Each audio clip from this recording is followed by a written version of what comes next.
Bien-aimés, je suis heureux de vous retrouver dans la maison de notre Père.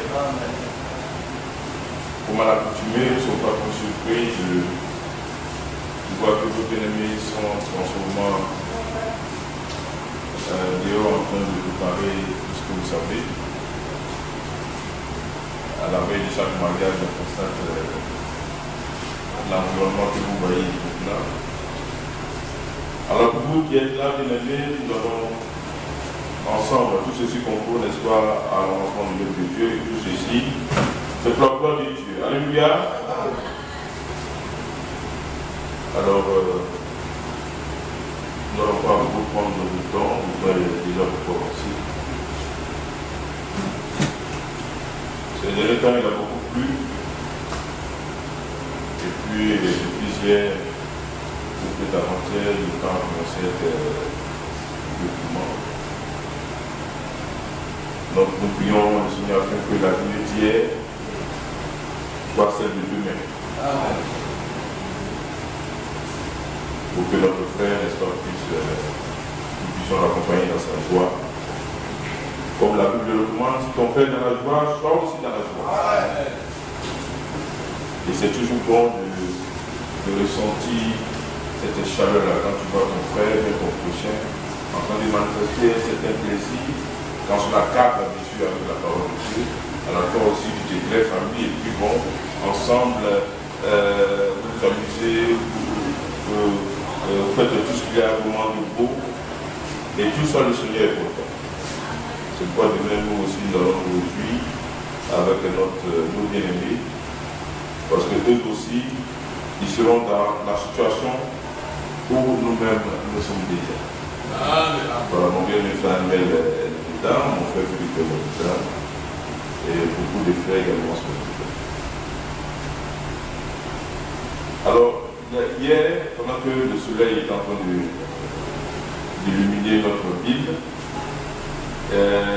par la fenêtre, je viens croire que j'étais à la fenêtre de la voiture. J'attendais quelqu'un, puis je voyais un jeune homme qui marchait avec une certaine allure.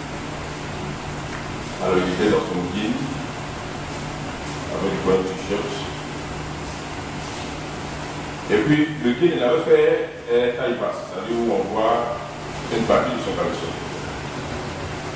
Et puis il marche. Ça devenait une mode où les gens ne remontaient pas bien le pantalon, ils faisaient serment, ils découvraient cela. Et puis j'ai regardé, j'ai commencé à me souvenir un peu de l'origine de cette situation-là. Je me suis dit que j'ai commencé à lire un peu. Vous savez, dans les prisons américaines, quand tu es incarcéré, tu es privé de beaucoup de choses. Il y en a qui étaient mariés ou bien qui avaient des femmes et ils ont plus cette occasion-là de pouvoir aller avec. Alors, comment est-ce qu'il fallait se distraire de temps en temps? Alors, il y a une formule qui est sortie. C'est-à-dire, pour qu'un homme puisse sortir avec son camarade homme, c'est-à-dire PD, alors il y avait un symbole, un signe qu'il fallait avoir pour attirer ton partenaire, ou alors quelqu'un qui serait éventuellement intéressé. Alors, tu mets ton pantalon, et puis tu descends comme les gens le font taille basse, ton pantalon est en haut, et puis tu marches dans le couloir. Si quelqu'un aime ça, un peu il va te voir, il va dire, ah, ça c'est le signe. Donc la vie, on va se dire. Alors c'était ce qui s'est passé. L'origine de cette chose-là, c'est comme ça. C'est-à-dire que tu te mets comme ça, si un peu tu vois, il va te dire, ah, là c'est un problème. Alors il va t'attraper, et puis bon, vous devez faire de l'autre. À la maison, il regarde dans la télévision, il voit un peu toutes sortes de choses dans les films et dans les documentaires. Où c'est les artistes qui viennent avec des petits garçons, dans un et qui vont, ils commencent à s'exhiber. Alors que ça veut dire que parmi vous là, s'il y a quelqu'un qui est intéressé, il est prêt. Et toi, tu ne sais pas, tu marches comme ça, ton caleçon en haut, le patron est en bas, et puis tu marches dans la vie. En train de chercher, je sais pas. Quand il va t'attraper, il va t'arrêter, il va dire, viens. Tu seras surpris alors que tu l'as appelé. Et quand on appelle quelqu'un, il répond. Alors sans le savoir, les gens commencent à lancer des appels. Et quand ces intéressés-là vont répondre, les gens sont surpris. Bien aimé, c'est pas quand vous verrez une connaissance qui va s'habiller ou bien se comporter de la sorte, pour la personne de dire, mon ami, il faut les sinon il y a un PD qui va venir. Et puis, de la même façon qu'il y a des hommes violeurs vis-à-vis des femmes, il y a des hommes aussi violeurs vis-à-vis des PD. C'est-à-dire qu'il y en a pas. Alors si c'est pas là que tu cherches, tu vas te dire, quand tu appelles, il vous répond. Et celui-là qui est mal animé, il va répondre à ton appel. Et si tu ne fais pas, il va dire tu m'as appelé et puis je vais bien répondre. Et là, il va t'attraper. Et puis là où il va t'amener, il va t'amener. Et puis bon, ça sera fini pour toi. Tu seras obligé de mettre tous comme nos bébés. Et puis bon, là, ça sera vraiment dommage. C'est pourquoi le comportement de chacun doit être un comportement mesuré. On ne fait pas les choses comme le pasteur est en train de le dire. Si ton prochain ne t'influence pas, c'est toi qui vas l'influencer. Si ton camarade, parce qu'il est toujours aux enfants, si ton camarade t'influence, c'est que toi, tu n'as pas encore compris quelque chose. C'est toi qui dois pouvoir l'influencer. Parce que toi, tu as quelqu'un qui est plus grand que qui que ce soit. Donc celui-là qui est en toi doit pouvoir agir, donc sortir de ton corps, te comporter dignement afin que les autres soient attirés par le comportement que tu as. Voilà pourquoi on doit plutôt approcher ceux-là même avec qui on sait qu'on va avancer. Et si toutefois on s'amuse à pouvoir, n'est-ce pas, approcher ceux-là qui ont des envies bizarres, qui ont des distractions bizarres, alors ne soyez pas surpris que vous aussi vous vous comportez de façon bizarre. Donc bien aimé, veillez à ce que tout ce que vous faites puisse être selon, n'est-ce pas, la parfaite volonté de Dieu. Alors à cela, nous allons parler d'un tout petit sujet. Un tout petit sujet qui relate un peu le comportement de chacun vis-à-vis de son prochain. Le Seigneur, on l'a dit dans le livre d'Isaïe ou bien même dans le livre de Jean, dans les Épîtres, nous allons le lire dans Jean, le chapitre 3, le verset 16. Chapitre 3, Jean chapitre 3, verset 16, je vais vous la lire tout de suite. Car Dieu a tant aimé le monde qu'il a donné son Fils unique, afin que quiconque croit en lui ne périsse point, mais qu'il ait la vie éternelle. Car Dieu a tant aimé le monde. Le Seigneur, lorsque cette femme-là est venue, et puis il a dit que les péchés qui sont pardonnés, les autres étaient là en train de murmurer, mais qui sait qui est celui-là à pouvoir dire que les péchés qui sont seuls Dieu a la possibilité de le faire. Alors les gens commencent à murmurer. Et le Seigneur a dit, celui à qui on pardonne peu, manifeste également peu d'amour. Voilà pourquoi cette parabole de ceux-là à qui il a remis leur péché, nous allons prendre d'abord le livre et nous allons descendre tout doucement. Alors Luc, le chapitre 7, le verset 47. J'ai fait la lecture. C'est pourquoi je vous l'ai dit, ses nombreux péchés ont été pardonnés, car elle a beaucoup aimé, mais celui à qui on pardonne peu aime également peu. Pour remonter jusqu'au verset 40, pour qu'on puisse comprendre le contexte. Alors Jésus prit la parole et lui dit, Simon, j'ai quelque chose à te dire, mais de part, répondit-il. Un créancier avait deux débiteurs, l'un devait 500 deniers et l'autre 50. Comme il n'avait pas de quoi payer, il leur remit à tous deux leurs dettes. Lequel l'aimera le plus? Alors Simon répondit, celui, je pense, auquel il a le plus aimé. Jésus lui dit, tu as bien jugé. Puis se tournant vers la femme, il dit à Simon, vois-tu cette femme? Je suis entré dans ta maison et tu m'as point donné d'eau pour laver mes pieds. Mais elle les a mouillés de ses larmes et elle les a essuyés avec ses cheveux. Tu ne m'as point donné de baiser, mais elle, depuis que je suis entré, elle n'a point cessé d'embrasser mes pieds. Tu n'as point versé d'huile sur ma tête, mais elle a versé du parfum sur mes pieds. C'est pourquoi je te le dis, ses nombreux péchés ont été pardonnés. Car elle a beaucoup aimé, mais celui à qui on pardonne peu aime peu. C'est le thème que nous allons donc développer ce soir. Et puis à la femme, tes péchés sont pardonnés.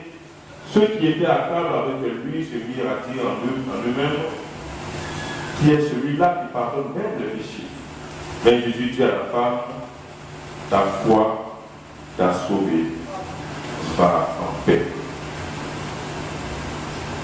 Bien-aimés, nous sommes tous amenés ici à comprendre une chose. L'amour, la Bible déclare, couvre une multitude de péchés.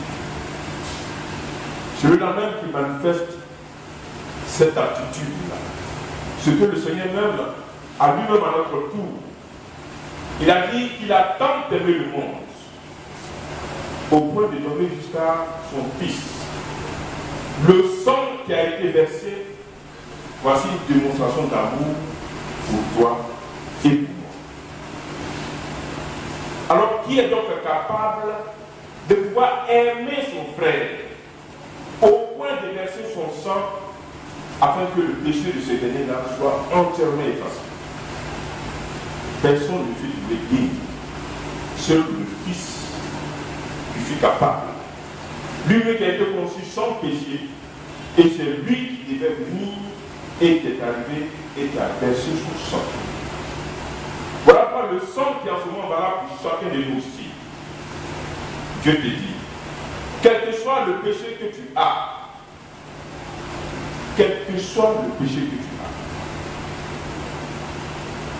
pour que cela puisse arriver à être pardonné, il y a un processus.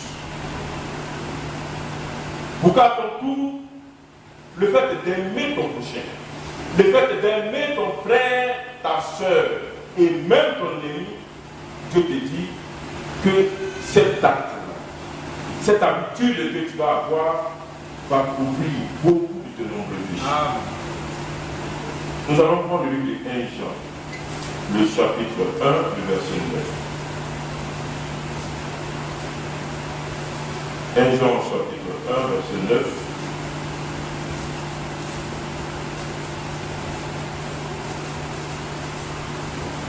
Si nous confessons nos péchés, il est fidèle et juste pour nous les pardonner et pour nous purifier de toute iniquité.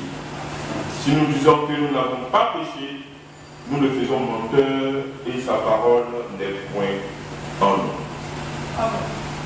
Bien aimé, on vous le dit que pardonner dans son sens étymologique, c'est-à-dire son sens premier d'origine, ça veut dire un don absolu. C'est-à-dire, quand tu dis un don absolu, il y a quelqu'un qui se livre à toi entièrement, sans aucune hypocrisie. Voici le sens premier du souverain.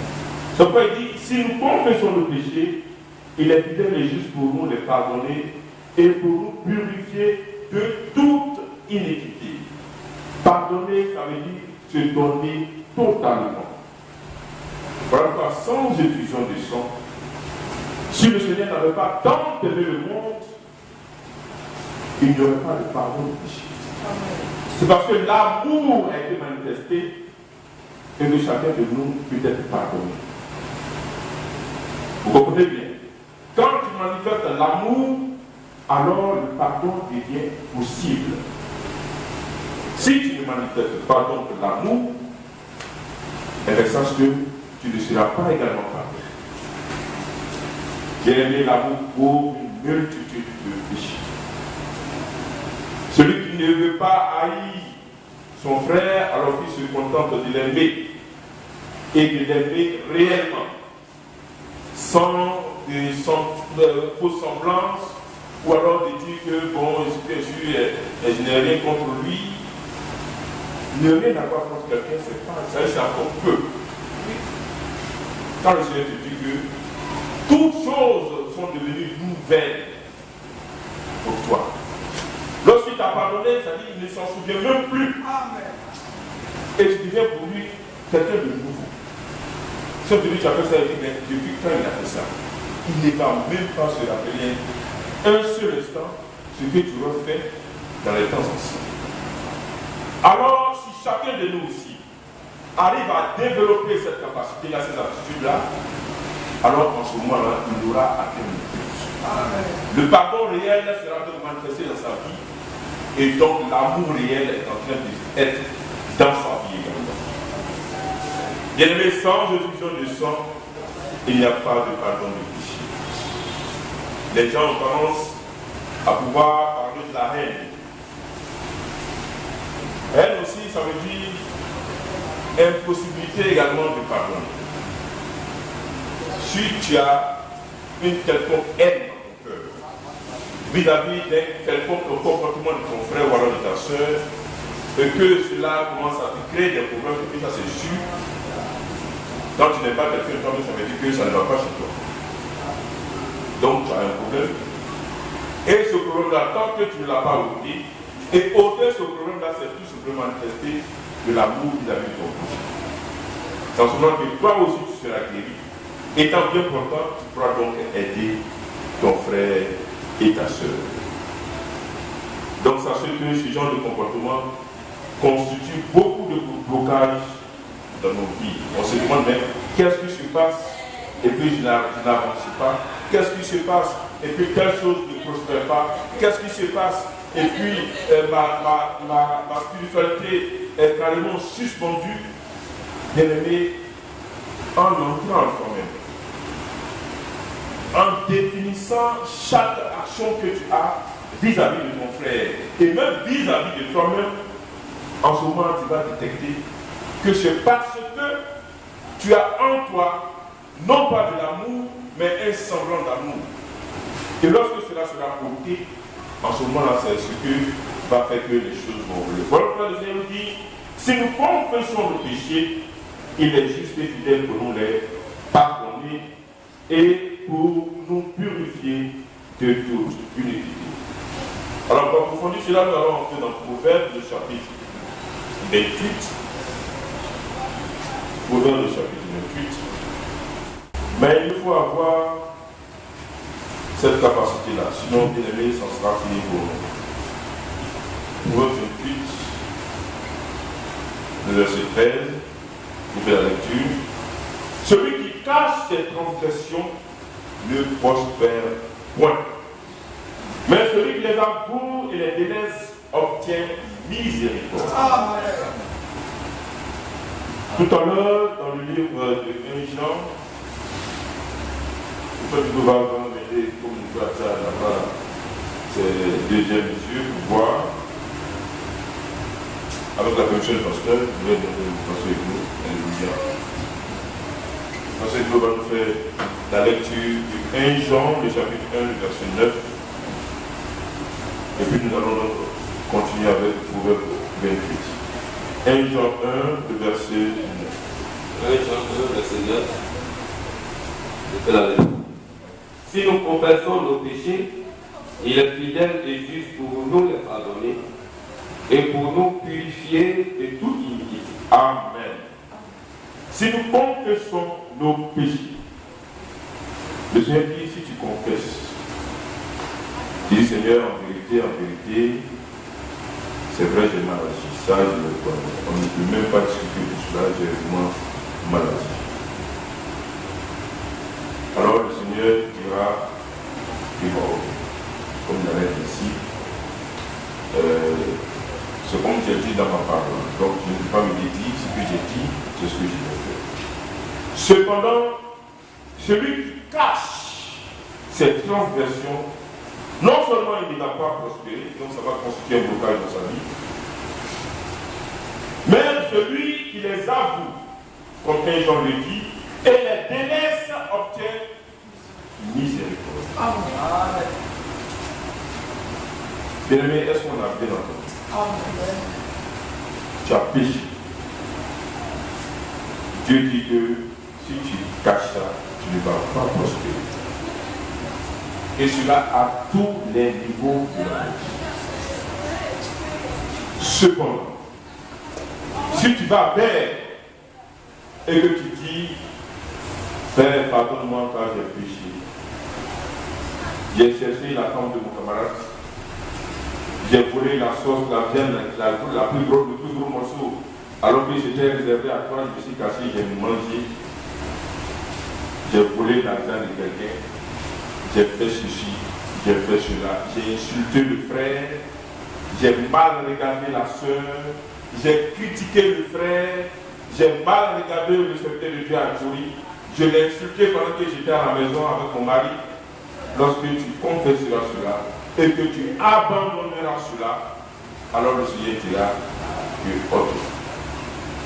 En ce moment, tu verras que lorsque seulement, et seulement si il y a confession, il y a abandon de ce genre d'habitude, et puis donc, il y a conversion de ta famille, tu ne reviens plus sur ce que tu avais prévu de faire. Ce qui était bloqué va se déverrouiller. Tu auras maintenant le champ libre. Tu vas donc prospérer. Et puis la miséricorde de Dieu te sera donc accordée. Bien-aimé, on va insister là-dessus. Si tu persistes dans cette voie, tu continueras toujours à avoir des problèmes. Et c'est ce que nous avons tendance en négliger. On cherche quel sorcier dans le village qui est en train de nous embêter. Je vends, j'ai plein de marchandises encore sur la main, je n'arrive pas à écouler. C'est pas normal. Qu'est-ce qui ne va pas? Lorsque tu seras entré en toi-même et que tu auras vu que effectivement il y a quelque chose de ce genre qui est encore là, tu vas te régler et tu verras ce qui va se faire. Cependant, il peut y avoir encore d'autres choses. Souvenez-vous de Joseph et de Marie. Ils ont frappé à toutes les ouvrières des hôtels pour chercher à reposer la tête. Ils ont frappé partout. Cependant, Dieu a dit que ce n'est pas dans l'hôtel, moi, mon enfant va naître. Ce n'est pas dans un quelconque lieu que mon enfant va sortir. La prophétie a sonné. Mais peut-être qu'eux, ils ne s'attendaient pas à ce que l'enfant sorte ce jour. Mais cependant, il y avait des signes. Les douleurs ont commencé. Et Joseph a commencé à courir. Mais c'est avec les moutons. Le grand Dieu qui a toutes les richesses. C'est avec le mouton. Il a négocié une place avec le mouton. En deux pendant la déclaration un peu, il est sorti. Le grand Dieu. Souhaitez-nous, mais ce n'est pas possible. Le Seigneur est parti où? Je vais dormir où? Tu vas dans tel, on te chasse. Tu vas ici, on te chasse. Bien-aimé, tout ce que Dieu fait est bon. Ne prenez jamais en mal quelque chose qui vous arrive. Même si c'est une situation catastrophique, Le Seigneur est là, il a vu et il a laissé faire. Pourquoi? Pourquoi il a laissé faire? Tu vas te poser la question, tu dis, Seigneur, tu as vu, tu as laissé, ça s'est fait. J'attends de voir la suite. Je sais que demain je vais comprendre, mais donne-moi la force de ne pas dire des choses contre toi. Amen. Souvent quand on force la main de Dieu, tu forces trop, Dieu dit, bon, tiens. Comme tu es pressé d'avoir ce que tu demandes, tiens.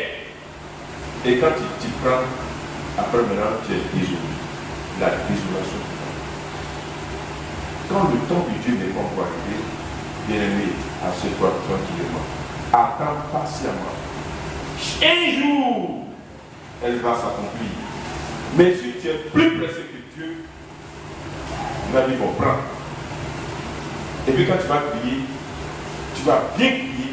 Et tant que tu n'auras pas compris la leçon, tu vas crier jusqu'à... Et puis bon là, tu seras obligé de vivre avec. Chaque chose vient en son temps. Et le temps de Dieu est le meilleur des temps. Amen. On peut penser que non, que c'est imminent. Mais l'imminence, tu n'as pas de Dieu puisque Dieu, si c'est imminent, réellement, le Seigneur agira. Mais si ça doit arriver, ça va arriver et puis le Seigneur va t'ouvrir une autre porte. À coup sûr, bien aimé.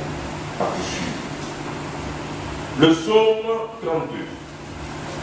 Nous allons prendre le psaume 32. On va lire tout le psaume 32.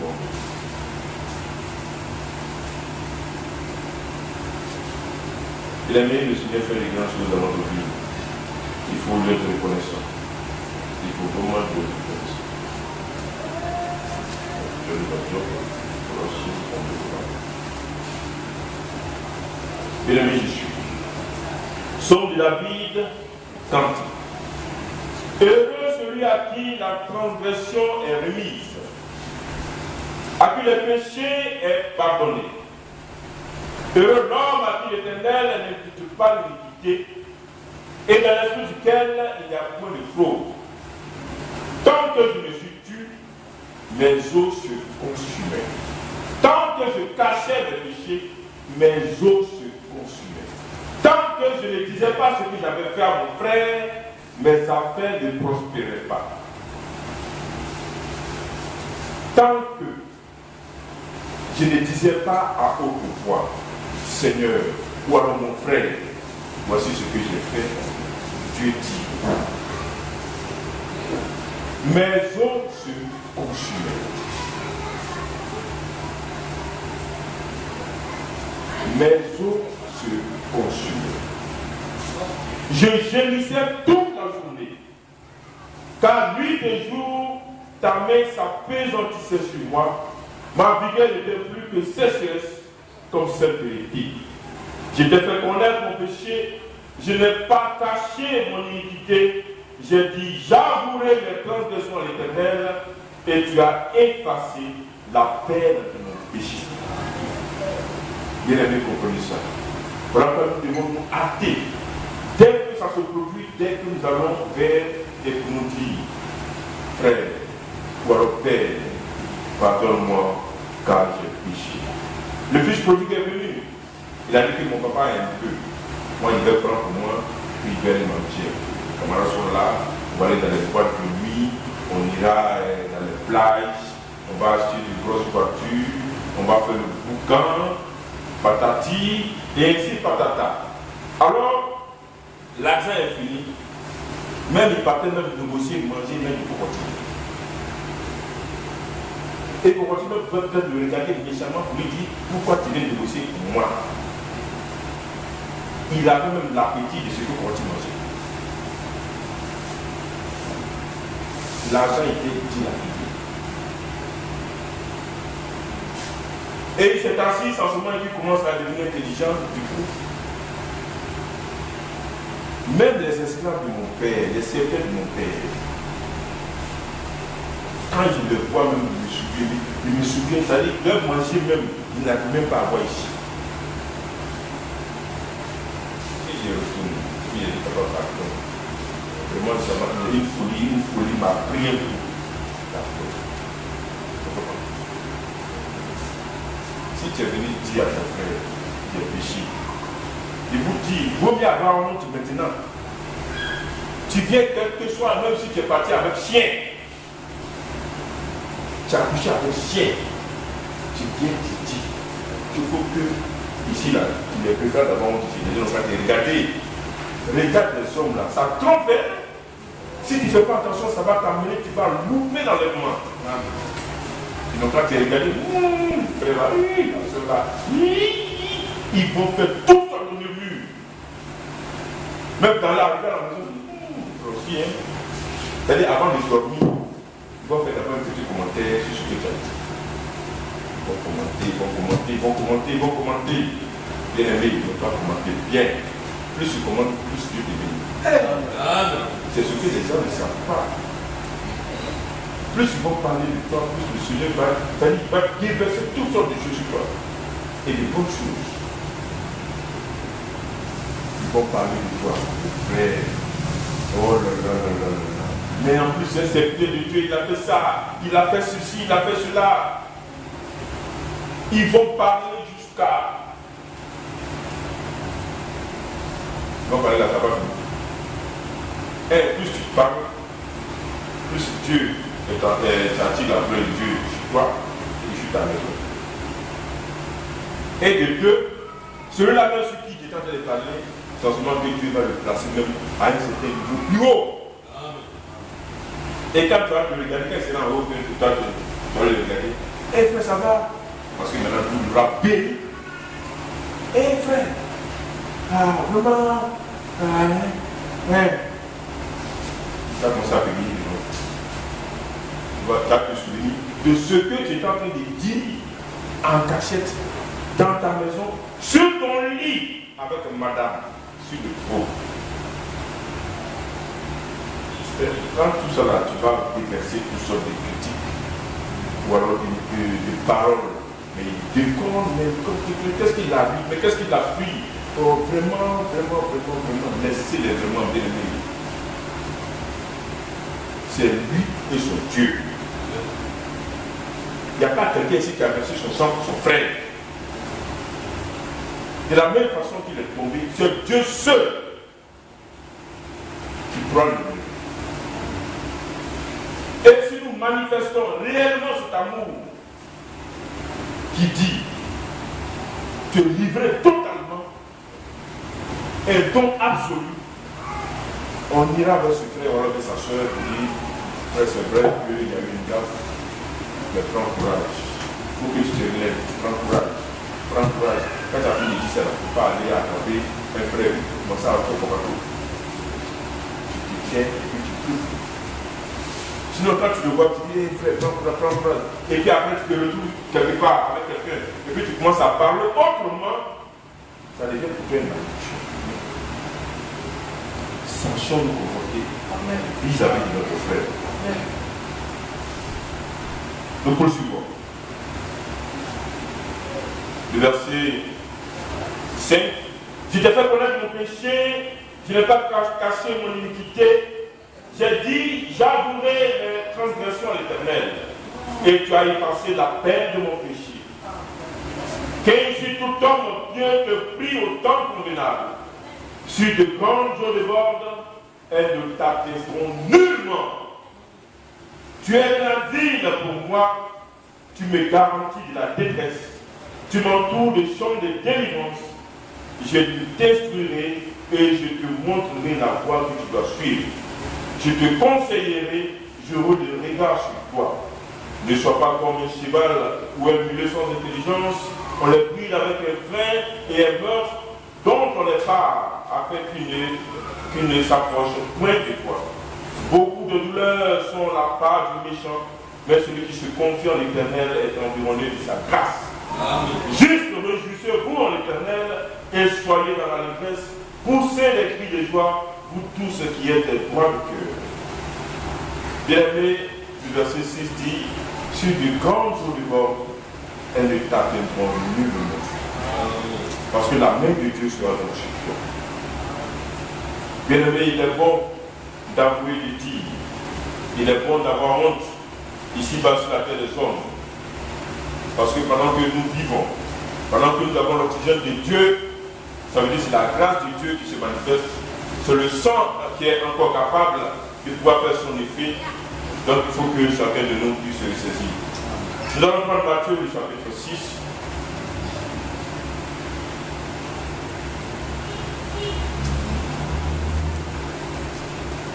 Nous allons aller un peu plus rapidement, le temps est en train de nous faire défaut. Matthieu, le chapitre 6. Nous allons lire à partir du verset 14 au verset 15. Je fais la lecture. Mais si vous ne pardonnez pas aux hommes, votre Père ne vous pardonnera pas non plus vos offenses. Mais je vous montre un peu. Si vous pardonnez aux hommes leurs offenses, votre Père céleste vous pardonnera aussi. Verset 15 maintenant. Mais si vous ne pardonnez pas aux hommes, votre Père ne vous pardonnera pas non plus vos offenses. Bien aimé, c'est réciproque. De la même façon que tu te conduis vis-à-vis de ton frère, c'est de cette façon que le Seigneur également se conduira vis-à-vis de toi. Donc il est temps que tu réfléchisses et que tu fasses toutes choses parce que ce que tu fais à ton frère, attends-toi à ce que Dieu tu le fasses aussi. Et puis ne sois pas surpris. Alors 1 Jean, le chapitre 3, le verset 14 dit ceci. Nous savons que nous sommes passés de la mort à la vie. Parce que nous aimons les frères. Et celui qui n'aime pas demeure dans la mort. Amen. Vous savez, quand il y a eu ce son d'enlèvement, je me suis posé la question. Seigneur, moi, je suis convaincu de mon amour, non seulement pour toi, mais pour mon frère et ma soeur. Mais qui je n'aime pas? Puis je vais aimer encore comment? On me dit que ce n'est pas encore suffisant. Mais du coup, je voulais dire qu'il y a une force. Et ça veut dire qu'on ne peut pas décrire qui m'a saisi en même temps. D'accord, quand je le voyais, je voyais que ça me. Et on a encore du chemin. On a du chemin là. Je suis là, tellement j'aime mon frère. Je regarde mon frère, je les aime. Ah! Ça, je les aime encore comment? Mais je ne suis pas encore allé. Alors là, c'est énorme. La même chose, je me suis là juste après, je me disais, Seigneur, il est encore comment? Mais Dieu est en train de me montrer un peu. Et puis quand souvent tu vois des frères, des sœurs qui manifestent, ça là, c'est que Dieu soit là, ça va comment? Moi, j'ai vu un peu, mais pour la même chose, ils ne vont rien voir du tout. Et ils vont croire que l'enlèvement n'est pas arrivé. Bien amis, changeons de comportement.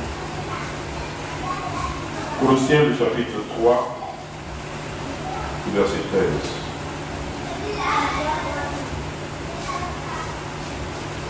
Colossiens 3, 13. Supportez-vous les uns les autres, et si l'un a sujet de se plaindre de l'autre, pardonnez-vous réciproquement. De même que Christ vous a pardonné, pardonnez-vous aussi. Bien aimé, ça veut dire quand il y a des cas impossibles, c'est en ce moment que le pardon a maintenant à son effet. C'est-à-dire, quelqu'un va te faire, c'est-à-dire qu'il ne sait pas quoi, des choses qui disent que ça va, c'est impardonnable. C'est au moment où on dit que c'est impardonnable, c'est en ce moment que tu vas la valeur du pardon. Et quand tu vas réaliser cela, tu vas te dire, je ne sais pas que tu as arrivé, mais tu es en train de comprendre.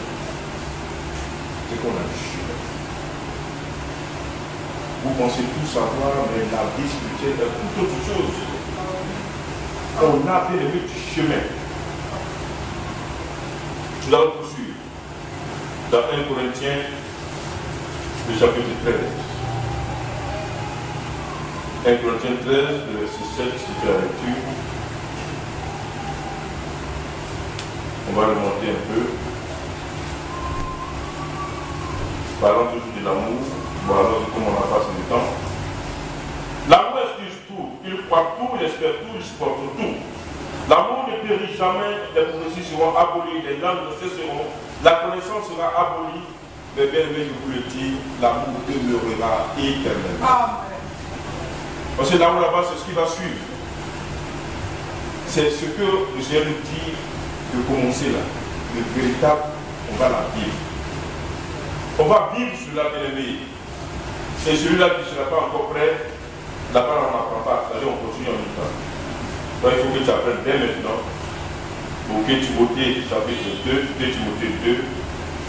Viens nous dire 2 Timothée 2, à partir du verset 11, je fais la lecture. 2 Timothée 2, à partir du verset 11. Cette parole est certaine. Si nous sommes morts avec lui, nous vivrons aussi avec lui. Si nous persévérons, nous régnerons aussi avec lui. Si nous le régnons, lui aussi nous régnera. Si nous sommes infidèles, il demeure fidèle, car il ne peut se régner lui-même. C'est pas parce que nous, comme maintenant l'autre, il y a quelqu'un avec qui il connaît, je ne sais plus qui, une dame, elle dit mon mari ne peut pas. Si bah, je le trompe aussi. Mais toi, je le trompe. Pourquoi je le trompe? Dieu dit, c'est pas parce que nous, on est fidèles que Dieu aussi va être comme nous. Lui, il est fidèle. Oui. Quelqu'un t'a fait du mal, Dieu dit, fais-lui du bien. Ton mari t'a trompé, Dieu sait que Dieu n'aime pas ça. Bien, il est là. Quand tu le laves, à bien c'était un niveau, tu dis, ça va c'est pour moi. Il ne faut pas amener ça à lui. Tu as compris? Tu dis pas comme ça. On ne prend pas son école à n'importe qui. C'est pas comme ça. Il ne faut pas dire que non, que comme il a fait ça, toi aussi tu as fait ça. Mais ce qui fait, c'est que non seulement elle qui n'a rien compris. Et puis toi tu t'exposes. On dit que la femme, elle le reçoit toujours.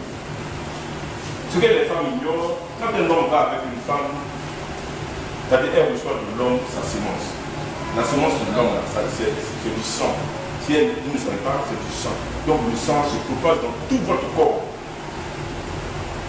Quand tu vas avec quelqu'un d'autre, il sème en toi et puis son sang circule dans ton corps comme ça. Alors quand tu viens à la maison de ton mari, il est le seul, ça dit, ce circuit-là, c'est lui qui est le seul à pouvoir l'alimenter.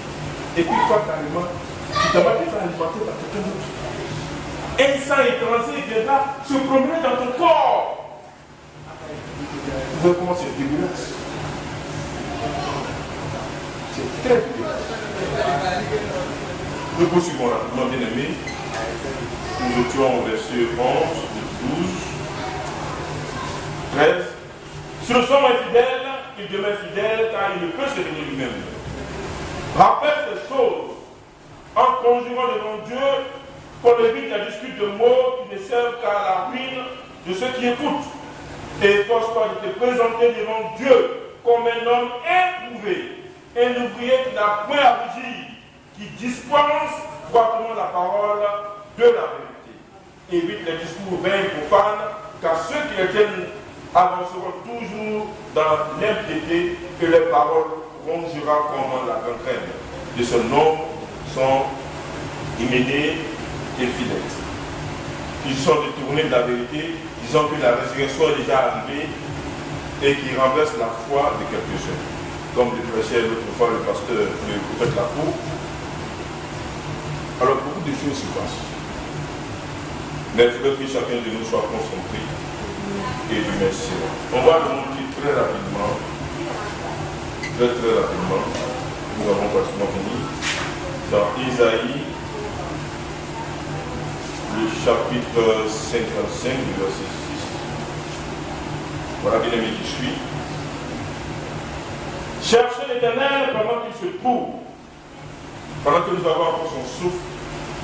Bien aimé, si nous avons des défauts, si nous avons fait quoi que ce soit, à qui que ce soit, il est temps pour nous de pouvoir non seulement confesser, comme la parole dit, afin que la miséricorde de Dieu nous soit accordée. Cherchez l'Éternel pendant qu'il se trouve, invoquez-le tandis qu'il est prêt, que le méchant abandonne sa voie et l'homme d'iniquité ses pensées qu'il retourne à l'Éternel qui aura donc pitié de lui. À notre Dieu qui ne se lasse pas de pardonner. Bien-aimés, ces bontés ne sont pas dans le terme. L'Éternel est toujours là et toujours prêt pour nous. Il faudra que chacun de nous donc s'apprête afin que nul ne soit surpris, mais plutôt que chacun de nous s'apprête à faire des choses selon la volonté de Dieu. Alors pour conclure, nous allons prendre le livre de 1 Roi, le chapitre 8. 1 Roi chapitre 8, verset 56. 1 Roi 8, verset 56. Béni soit l'Éternel, qui a donné du repos à son peuple d'Israël, selon toutes ses promesses. De toutes les bonnes paroles qu'il avait prononcées par Moïse, son serviteur, aucune n'est restée sans effet. Bien-aimés, comprenez bien. Que l'Éternel, notre Dieu, soit avec nous, comme il a été avec nos pères qui ne nous abandonnent point et ne nous délaissent point, mais qui incline nos cœurs vers lui, afin que nous marchions dans toutes ses voies et que nous observions ses commandements, ses lois et ses ordonnances qu'il a prescrits à nos pères. Le verset 61. Que votre cœur soit tout à l'Éternel, notre Dieu, comme il est aujourd'hui, pour suivre ses lois et pour observer ses commandements. Que la grâce de l'Éternel se répande sur nous tous et que chacun de nous véritablement travaille à son salut avec crainte et consommation. Que Dieu vous bénisse.